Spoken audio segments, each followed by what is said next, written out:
कहता है जूं जूं मैं इसकी बात सुनता चला गया, मेरे दिल की हालत गैर होती चली गई। मैं हक्का बक्का रह गया, मेरा सांस तेज हो गया।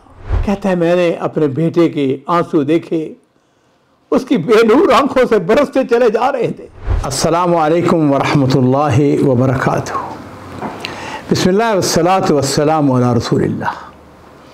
मोअज़्ज़ज़ नाज़रीन कराम, ये किस्सा, ये वाक़या जो आप सुनने जा रहे हैं बड़ा इबरतनाक भी है, दिलचस्प भी है। और इस वाक़े का रावी अबू सालम है। वो कहता है कि मेरी उम्र उस वक़्त कमोबेश 30 साल के लगभग होगी जब हमारे यहाँ पहला बेटा पैदा हुआ। कहता है मैं रात कभी नहीं भूल सका। मैं हस्बे मामूर रात गए तक अपने दोस्तों के साथ एक फार्म हाउस में गप्पे हाँक रहा था। सारी रात हम फजूल लायानी बातें करते रहे, गीबत, चुगली, ठट्ठे मजाक भरपूर रस जगह था। कहते हैं हम आवारा कहके लगाते रहे और इस रात तो मेरी शरारतें अरूज पर थी। कहते हैं नकलें सीख उतारने का फन को मुझसे सीखे। किसी भी शख्स की नकल उतारने में मुझे चंद लम्हे लगते थे और मेरे दोस्त जो इर्द गिर्द बैठे होते थे खूब हंसते, खूब मुस्कुराते। मैं आवाज़ तब्दील कर कर उसी शख्स जैसी आवाज़ निकाल लेता जिसकी मैं नकल उतार रहा होता। शायद ही कोई आदमी बचा हो, कोई मेरा दोस्त बचा हो जिसकी मैंने नकल न उतारी हो। कहता है उस रात पता नहीं मेरे से मुझे क्या सूझी, मुझे एक अनोखी शरारत। शाम का वक़्त था, मैं बाजार से गुजर रहा था। मैंने देखा एक नाबीना लोगों से भीख मांग रहा था, तो मैंने ऐसा किया, उसके सामने अपनी टांग रख दी। वो बेचारा नाबीना था, टकरा कर गिर पड़ा। उसने मेरी जानब रुख किया, बहुत बड़बड़ाया, न जाने क्या क्या कहता हुआ चल दिया। और मेरी हालत यह थी कि मैं अपनी हरकत पर नादम होने की बजाय ठट्टे मार रहा था। कहते हैं जब रात गए मैं अपने घर वापस आया तो मेरी अहलिया मेरे इंतज़ार में थी। उसे उस वक़्त मेरी शदीद ज़रूरत थी। मुझे देखते ही कहने लगी हमें फ़ौरन हॉस्पिटल जाना है। राशिद तुम कहाँ थे? मैंने कहा तंज़न। उसको जवाब दिया। मैंने कहा मैं मरीख पे गया हुआ था। और कहा था? अपने दोस्तों के साथ बैठा हुआ था। उसने बमुश्किल कहा राशिद मेरी तबीयत बहुत ख़राब है, लगता है वलादत का वक्त करीब है। उसके आंसू उसके रुखसारों पर बह रहे थे। मुझे थोड़ा सा एहसास हुआ कि मेरी गलती है, मैंने अपनी अहलिया से अच्छा सलूक नहीं किया। इन अयाम में आखिरी अयाम थे, मुझे उसकी देखभाल करना, उसका ख्याल रखना मेरी जिम्मेदारी बनती थी। काश मैंने आज का दिन अपने दोस्तों के साथ ना गुजारा होता। बहरहाल कहता है कि ये ख्यालात मेरे ज़हन में आ रहे थे। मैंने फ़ौरन अपनी बीवी को गाड़ी में बैठाया, हॉस्पिटल रवाना हो गया। रात खासी गुजर चुकी थी, सुबह होने में अभी थोड़ी देर बाकी थी। नर्सें जो है मेरी अहलिया को जल्दी अंदर ले गई और मैं बाहर इंतज़ार करता रहा। कहता है फिर मुझ पर गुरूदगी शारी हो गई, नीचे नींद आने लगी, मैं सब्र ना कर सका। मैंने घर जाने का फैसला कर लिया। तो मैंने क्या किया, एक कागज़ के ऊपर अपना टेलीफोन नंबर लिखकर एक नर्स को दिया। मैंने कहा कि ऐसा है कि जब वलादत हो जाए तो मुझे इतलाक़ कर देना। और फिर घर आकर मैं सो गया। थोड़ी देर मैं सोया कि हॉस्पिटल से फ़ोन आ गया। उन्होंने मुझे बेटे की खुशखबरी दी तो मैं फ़ौरन हॉस्पिटल की तरफ रवाना हो गया। मैंने जाते अपनी अहलिया के बारे में और नौ मौलूद के बारे में पूछा तो हॉस्पिटल वालों ने कहा तुम ऐसा करो जो फ़लाँ लेडी डॉक्टर है ना, उससे जाके मिल लो, वो इस केस की इंचार्ज थी। कहते मैं बड़े जोश व खरोश में था, मेरा पहला बेटा था, अपने बेटे को देखने का शदीद ख्वाहिशमंद था। मैंने कहा डॉक्टर को तो मैं बाद में मिलूंगा, पहले बताओ मेरा बेटा किधर है, मैं उसे देखना चाहता हूं।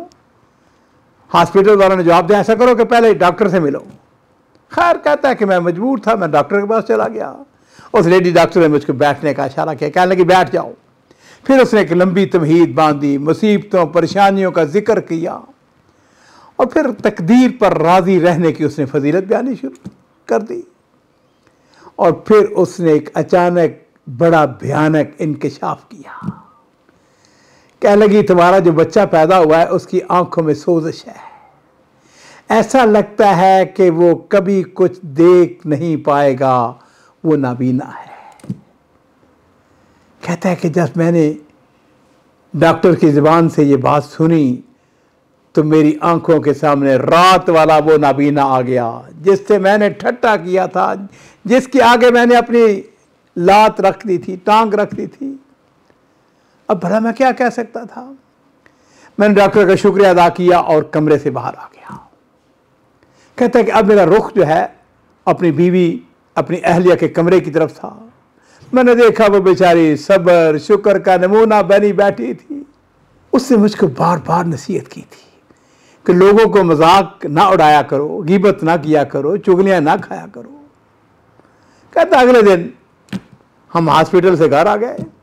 मैंने अपने बेटे का नाम सालम रखा और इसीलिए मैंने अर्ज किया ना कि इस कहानी का सुनाने वाला कौन है, अबू सालम। कहता है कि मेरे घर में सालम तो आ गया लेकिन मुझे अपने बेटे के साथ, सालम के साथ कोई मोहब्बत नहीं थी। मैंने कभी उसकी तरफ तवज्जो नहीं दी। ऐसा ही समझ ले कि जैसे वो उसका घर में होना ना होना मेरे लिए बराबर था। जब वो रोता, छोटा बच्चा था, मासूम, कहता है कि जब बच्चा वो रोता तो मैं क्या करता, मैं उठ के दूसरे कमरे में चला जाता। लेकिन जहां तक मेरी अहलिया का ताल्लुक था, मेरी बीवी का ताल्लुक था, मुझसे ना पूछें, वो बेहद उसका ख्याल रखती, उससे मोहब्बत करती। कहता है मुझे उससे, अपने बेटे से ना तो नफरत थी लेकिन प्यार भी बिल्कुल नहीं था। वक्त के साथ साथ सालम बड़ा होता चला गया, उसे रेंगना शुरू कर दिया। जब उसकी उम्र 1 साल से ज़्यादा हुई तो उसने आहिस्ता आहिस्ता चलना शुरू किया। उसके चलने से साफ पता चलता था उसके पाँव में लंगड़ापन है। सालम की मजदूरी की वजह से मेरे ज़हन में और अजाफा हो गया बोझ। मैंने उसके साथ और उसकी तरफ तवज्जो, बजाय इस बात के तवज्जो देता, तवज्जो मेरी कम हो गई। सालम के बाद मेरे यहाँ अल्लाह ताला ने 2 और बेटे दिए। एक का नाम मैंने उमर रखा, दूसरे का नाम मैंने खालिद रखा। वक्त तेजी से गुजरता चला गया, मुझे अंदाज़ा ही ना हुआ मेरे बच्चे बड़े होते चले गए।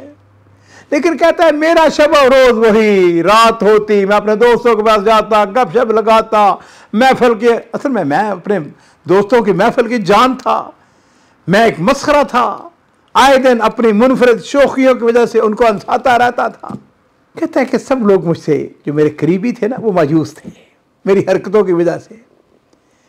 लेकिन एक हस्ती ऐसी थी जो मुझसे कभी मायूस नहीं हुई। उसने हमेशा मेरी बेहतरी के लिए दुआ की। और नाज़रीन इकराम जानते हैं वो कौन थी?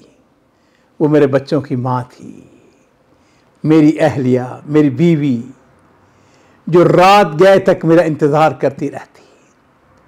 मैं सालम के अलावा अपने दूसरे बेटों के साथ शदीद मोहब्बत करता था, मगर सालम को मैंने कम ही कभी बुलाया था।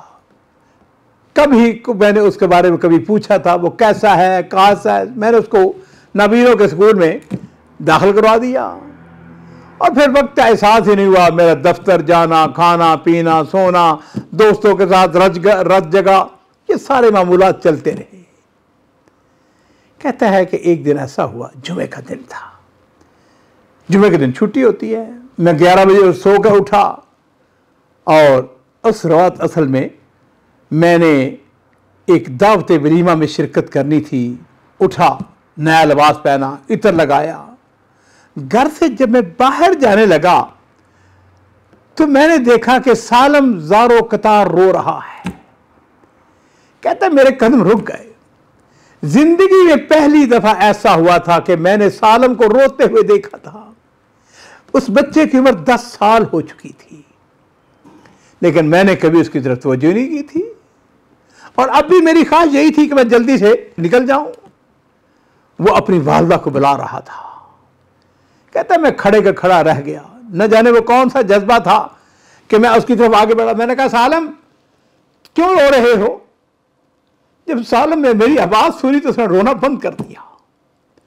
जब एहसास हुआ कि मैं उसके पास आ गया हूं, उसने मुझे टटोलने के लिए अपना हाथ दाएं बाएं लहराया कि कहीं मैं उसके करीब तो नहीं हूं।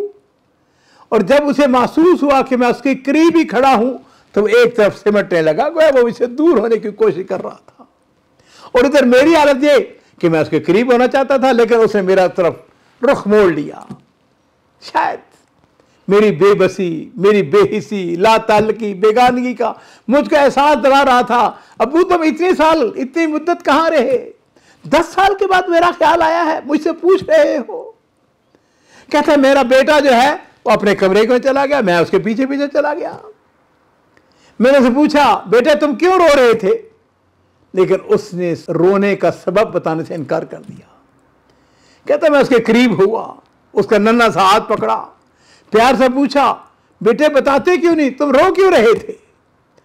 और जब मैंने ज्यादा असरार किया तो सालम ने रोने का सबब बयान करना शुरू किया।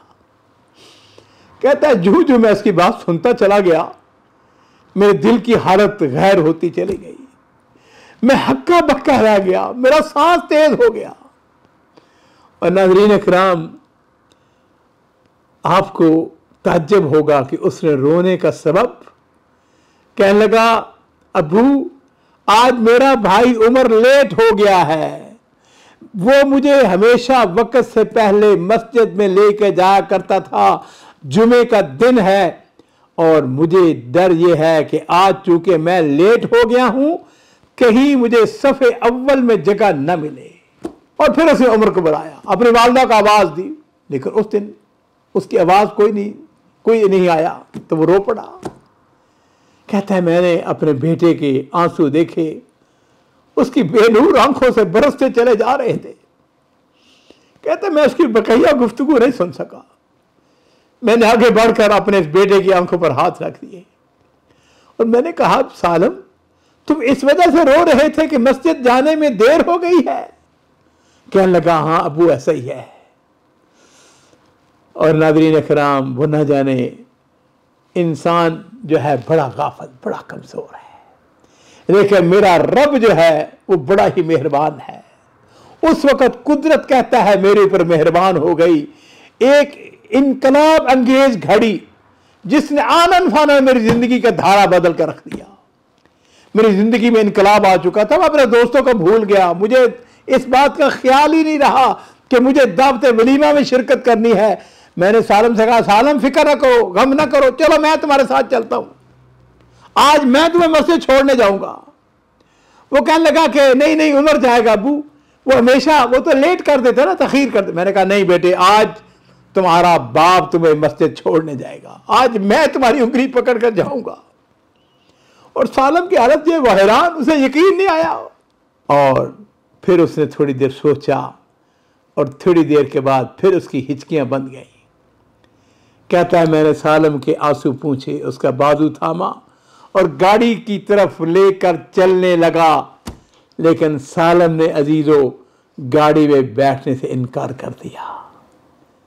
कहने लगा अब्बाजान मस्जिद करीब ही है और मैं पैदल मस्जिद जाना चाहता हूं ताकि मुझे हर कदम पर सवाब मिले। नाज़रीन इकराम, किस्सा यहाँ पे ख़त्म नहीं हुआ, हमारा वक्त जो है वो चूँकि ख़त्म हो चुका है। इंशाअल्लाह अगर अल्लाह को मंजूर हुआ तो आइंदा एपिसोड के अंदर हम इसका बकिया वाक़या जो है वो बयान करेंगे। यहाँ पे मैं ये गुजारिश करना चाहूँगा कि इस वक्त तक हमारे जो इश्तराक है उनकी तादाद तकरीबन 65,000 हो चुकी है। ज़ाहिर बात है कि आप भी ये चाहेंगे कि ये सिलसिला जारी रहे और ज़्यादा से ज़्यादा लोग इससे इस्तेफ़ादा करें, तो मैं आपसे ये गुजारिश करूँगा कि आप इसका इश्तराक करें, इसको लाइक करें, अपने कमेंट्स बॉक्स के अंदर अपने कमेंट्स जो हैं उनके बारे में उनके लिखें, सॉरी इसको सही कर दें, और कमेंट्स बॉक्स के अंदर अपने ख़यालात, अपने तसरात ज़रूर लिखें। इससे यकीनन मुझे बहुत रहनुमाई मिलती है।